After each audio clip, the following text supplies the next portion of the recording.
Hey guys, and welcome to a new video. Winter is coming. I want to present to you today my newest build or the project or the character that I'm currently working on, and it is the good old Winter Orb.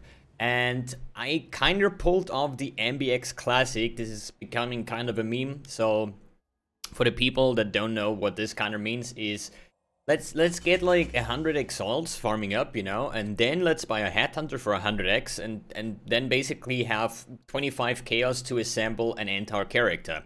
And nope, I did not buy a headhunter, but I bought something similar, at least not when it comes to like what a headhunter does, but on the price tag, I got myself a Forbidden Shaco with 35 Ice Bite and 7 power charge on crit.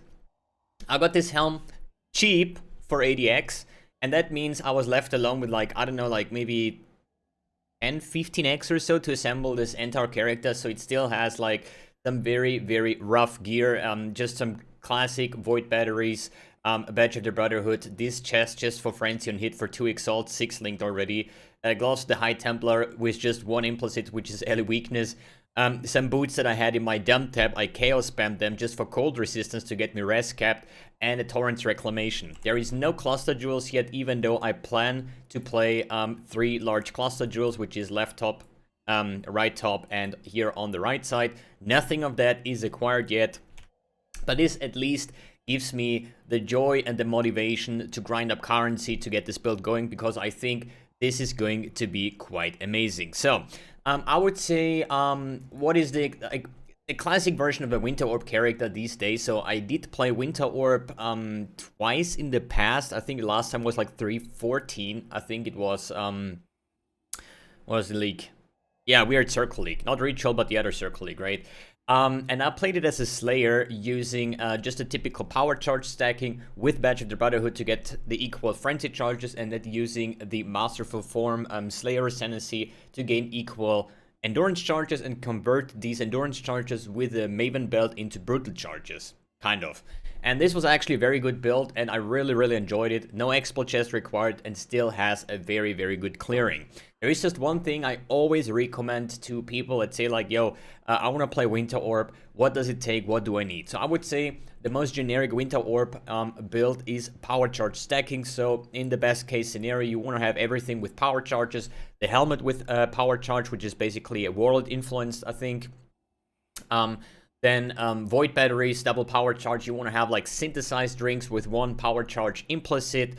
And then you basically just generic power charge scaling, because you have, for example, Forbidden Power on the Occultist, which also says increased area of effect per power charge. Then you want to get medium cluster jewels with vast power, which is also power charge, like AoE per power charge. And what you want to reach is, if you open your PUB, which I've kind of did for this character here, if you have Winter Orb selected, you want to have an 25 AoE. I currently have 23, which is kind of like not that great, but still, in the current version of my character, I can farm. And this is like the most important thing. I want to farm, okay? And as long as I'm able to farm in like high tier maps or whatever, I will be making currency, and I will be able to invest further into this character. So, as I said, 25 AoE, this is when Winter Orb starts to feel good. In my endgame version POB that I've made a couple days ago, I reached over 30 AoE at some point with like quite some interesting expensive gear. So, in expensive gear, this is not a budget character. I'm just saying this right away because you need your investment, you need your AoE scaling, and you need your cluster jewels and so on. And the problem with a character like this is using cold cluster jewels. I'm not really sure who else using these cold clusters, but they are going for quite a bit.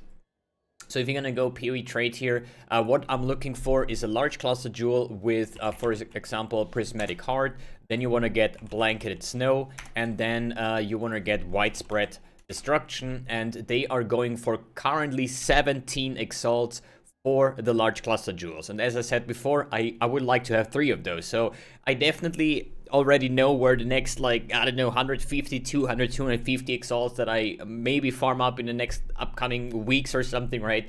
Where these would be placed. So this is definitely not a budget character if you want to min-max it, but therefore it is like one of those builds where you just want to run in the, like pop in the map and just have a good time.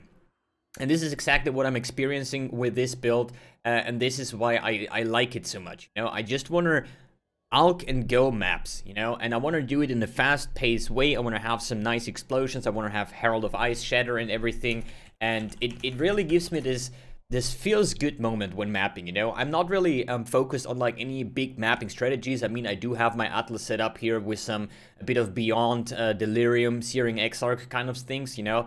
But I don't want to really farm the Delirium Mirror or something. All I want to do is pop in my maps and just map because it feels good. And this is like one of these builds where you really want to just pop in your map because you want to have a good time.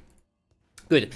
Currently, I'm playing this build with a double inspired learning setup. This build needs a lot of dexterity, and I couldn't help myself than using a careful planning here to convert the intelligence into dexterity, because otherwise I'm just so dexterity starved when it comes to that. Otherwise, I would probably, if I would have more dexterity on my gear, then I would go here for a third inspired learning over here, to just have this like kind of like headhunter approach, as long as you don't have a headhunter basically, right? Because I would definitely would go for a headhunter in a build like that. So, good. Before we talk more about the build, let's just run a map here. This is an T16 Ashenwood. We're gonna pop in the like Exarch Influence and just give it a go. At the moment, my farming looks like Kirak missions. So I've gathered a bunch of Kirak missions. I'm always doing one, and then check out what Kirak has to sell, and then go to the next mission, and so on. And it doesn't require any investment in that case because Kirak will provide you the stuff. But I got like yesterday, like 7 or 8 Guardian maps out of it, and all the fragments that you get out of it will sell for quite a bit.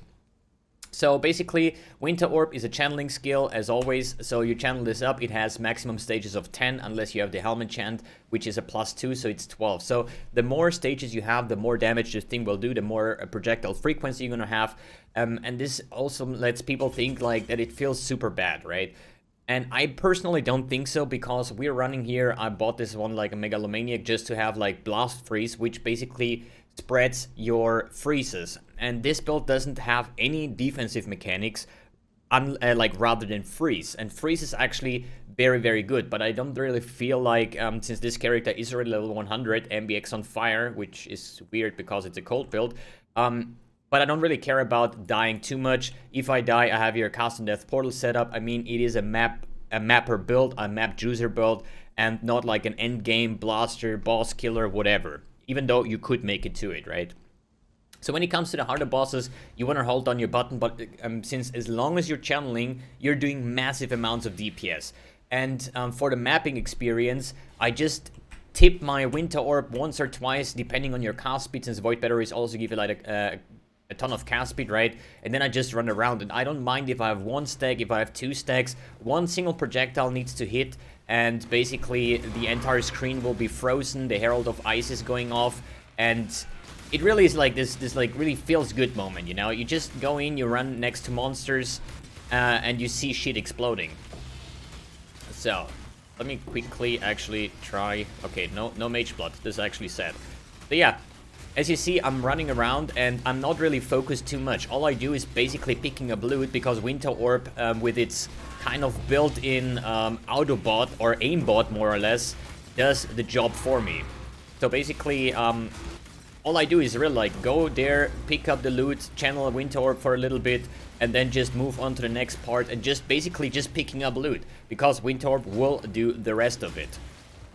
And with Inspired Learnings, obviously, if you get the right amount of buffs, you're gonna be like an unstoppable force, whatever it's going to be, and you can play this build in whatever fashion you would like to do, whether it's like, what is it, the Delirium farming strategy that a lot of people are doing currently with a Strand. Like, you can do all of that, because Winter Orb, I think, once you reach a certain investment, this is probably one of the best map chooser builds that you can play. It's a super lazy playstyle, exactly what I want to have for these kind of like map or Alk and Go, because Alk and Go, I personally think, is maybe not the best farming strategy, obviously, but it just doesn't require anything, and I don't want to deal with like Scarabs, I don't want to deal with Sextants, I don't want to deal with like special farming abilities or strategies, just because I found out that if you have 4 Void Stones in the map, drops are like so freaking bad, and I have such a hard time actually sustaining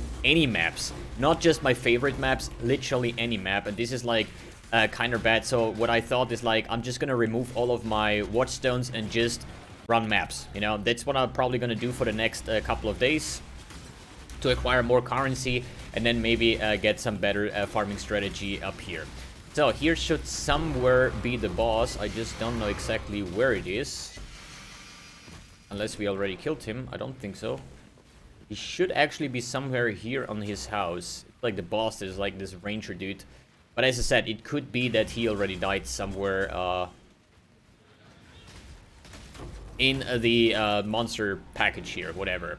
Good, let's do expedition real quick. When I encounter it, I usually don't look for the chest, I just look for the remnants for potential logbook drops. I don't know if this is properly set up or anything, but I'm not like the biggest fan of the league mechanic expedition itself, but it's still like definitely worthwhile farming. As you see, it just like it's like this super lazy feels good playstyle, even though I still lack AoE, I still lack a bunch of gear, and there's like so many things I need to change in this build, but it already can do the content that I want to, and so basically in the future it will just get better and better and better. Good, for these ones here, I think I cannot really do anything because I'm having a farming strategy here where I'm farming mirror image, Treant Horde, Assassin, as well as Rejuvenating, right? This is like the combined one. And the way to get these is like, I removed all of the other parts of this Archnemesis thing out of my loot filter. I mean, they still drop, but they're like somewhere like super small and like almost transparent, if I can actually find one of those.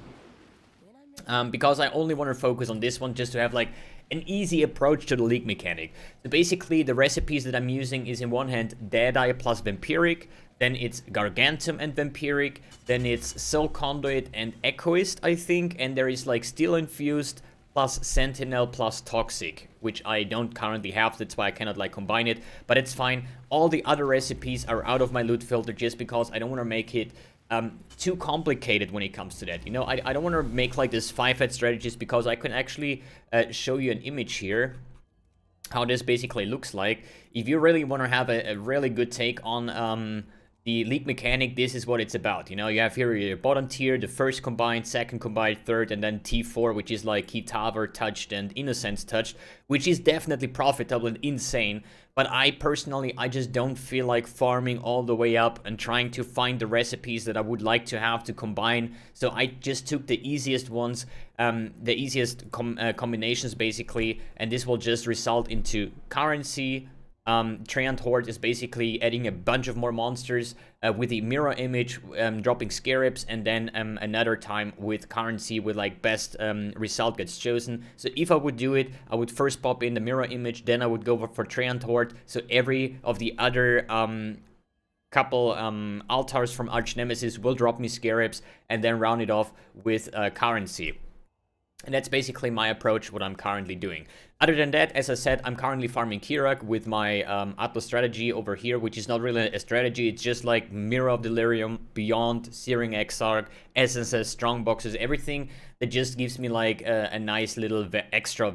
Oh, this list, dude. But gives me a nice little extra value when it comes to the usual mapping. And as you see over here, if you go for essences, for example, I'm having like stocking up those essences, selling them in bulk.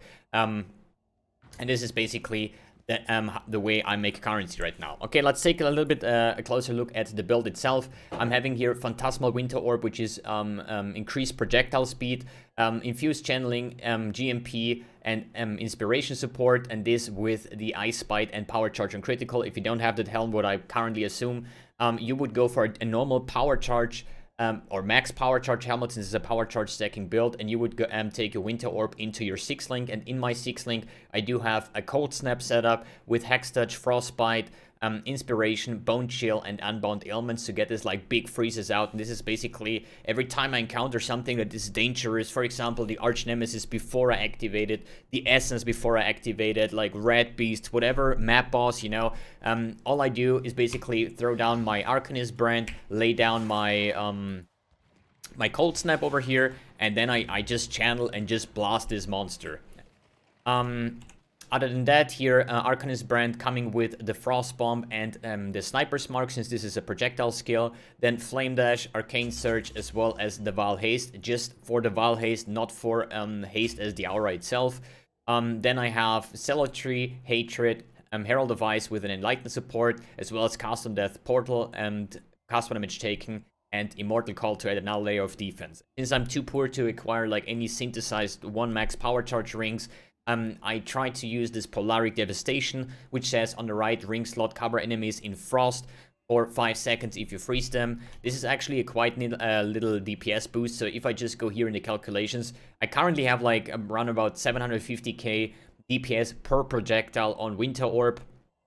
And it looks low, but it's per projectile. And once you're starting to channeling, as well as like Winter Orb got buffed, right? It now has 150% more projectile frequency while channeling. So this is like a kind of like a Gatling gun when it comes to like if you're able to stand still and actually channel Winter Orb, which is not really the biggest issue, because with the amount of cold damage that we have and the amount of chill and everything, you're gonna freeze most of the content instantly, so you can really take your time and just hold down your Winter Orb and just freeze everything and blast the boss. So if you deactivate Cover in Frost, so I would say it's like maybe like a 20% more damage, maybe like 15 to 20% more damage.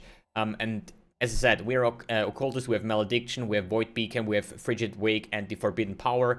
And if I would like to add some Forbidden Flash, Forbidden Flame combo, I would definitely go for either Heart of Destruction or Mastermind of Discord, but I think Heart of Destruction is like so good. We have 60% increased AoE if we don't have Convergence or whatever it's called, and we get 30% more ally damage if we actually fight bosses and everything. So we have more damage for where we need it for single target, and we have a lot more AoE for our clearing with the Herald of Ice explosions and the overlapping projectiles of Winter Orb, and I think that's going to be quite nice.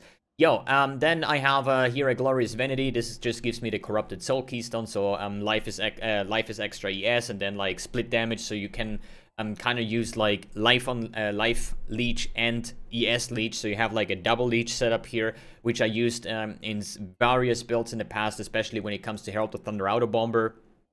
And other than that, like all of these points here are not planned to be used, basically, right? But since I'm already level 100 and I have a lot of skill points and I do not have a single cluster jewel yet, I just spend my points in whatever, you know. Here's some extra resistance, here's some extra AoE, some more resistance over here. You know, it just like fill up the tree, whatever, just because I plan to use like a lot of large cluster jewels, which I don't have the currency right now. So this is kind of like a placeholder when it comes to that. All right, guys, thanks for tuning in. Thanks for watching. I'll keep you guys updated on this one. I really, really like it. I really enjoy it. I really can recommend it because this is like super lazy playstyle, and I'm a simple man, you know. I like simple builds when it comes to that. At least what the build can do, basically, right? Path of build link is in the description below. See you in the next video.